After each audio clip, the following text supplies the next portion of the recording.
Pronoun को narration की हर type में बदलना है तो कैसे बदले जाएंगे? सपोज मैंने सेंटेंस बनाया, he said to me.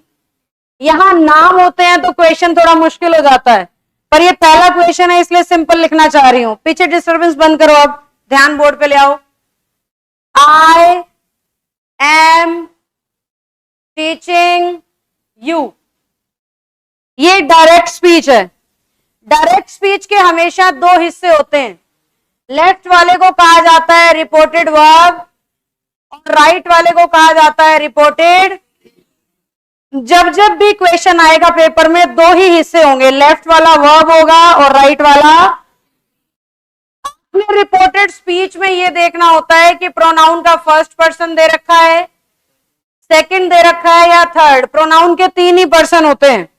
First person माना गया है आई और वी के परिवार को, सेकंड पर्सन माना गया है यू के परिवार को, और थर्ड पर्सन माना गया है ही, शी, इट और दे के परिवार को।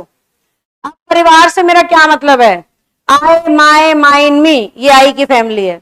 वी, आर, आर्स, अस, ये वी की फैमिली है। यू, योर, योर्स, यू, ये यू की फैमिली है। ही, हिज, हिम, ये ही की फैमिली है।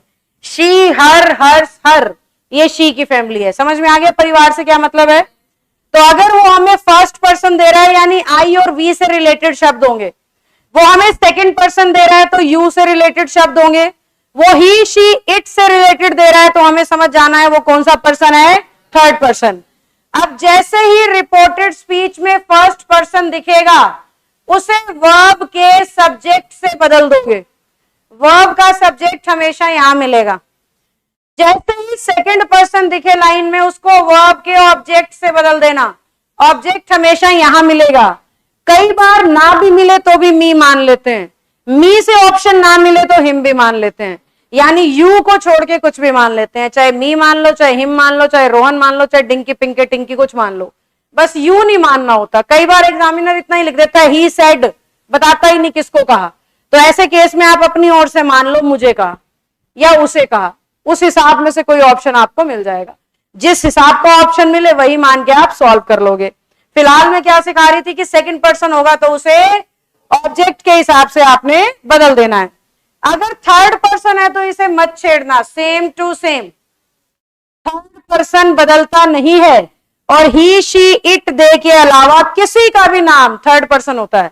यानी अगर कोमा के अंदर नाम आ गया तो कभी बदलेगा नहीं। चाहे टीचर लिख दे, स्टूडेंट लिख दे, मोहन लिख दे, पिंकी लिख दे, पेन लिख दे, पेंसिल लिख दे, नाउन लिख दे, बोर्ड लिख दे, क्लास लिख दे, लाइफ लिख दे, कुछ भी, अगर वो नाउन है तो वो चेंज नहीं होगा, क्योंकि नाउन भी, सारे के सारे नाउन भी कौन से पर्सन है, थर्ड पर्सन। और नरेशन में थर्ड पर्सन बदला नहीं जाता। क्या हमें बात समझ में आई? तो हम फर्स्ट पर्सन को किसके हिसाब से बदल रहे हैं, सब्जेक्ट, सेकंड पर्सन को और थर्ड पर्सन को बदलना। अगर कोई ऐसा बच्चा है जिसे पर्सन और केस पता ही नहीं है तो अपनी बचपन वाली प्रोनाउन की इस टेबल को याद रखो। थोड़े से छोटे फॉन्ट में मैं पूरी टेबल लिखने की कोशिश कर रही हूं ताकि अगर कोई बिल्कुल नया बच्चा बैठा हो, जी मुझे तो प्रोनाउन का मतलब ही नहीं पता, तो उसे भी बात समझ में आ जाए।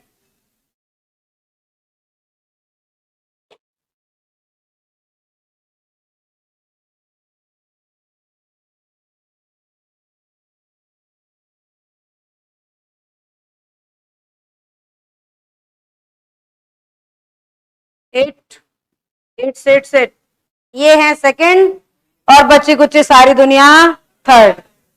ये आएंगे सब्जेक्ट की जगह, ये आएंगे ऑब्जेक्ट की जगह।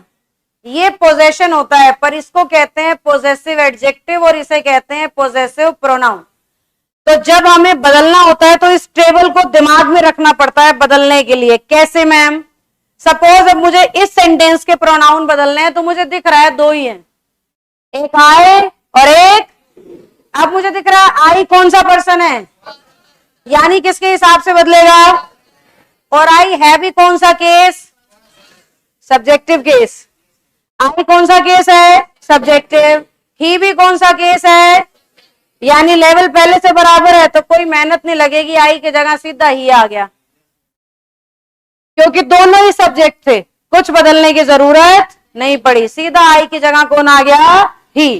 अब यू कौन सा पर्सन है, किसके हिसाब से बदलेगा, अगर हम ध्यान से देखें तो मी ऑब्जेक्ट ही है और यू भी ऑब्जेक्ट ही है, दोनों का लेवल फिर से बराबर है, तो कोई मेहनत नहीं लगी, सीधा आ गया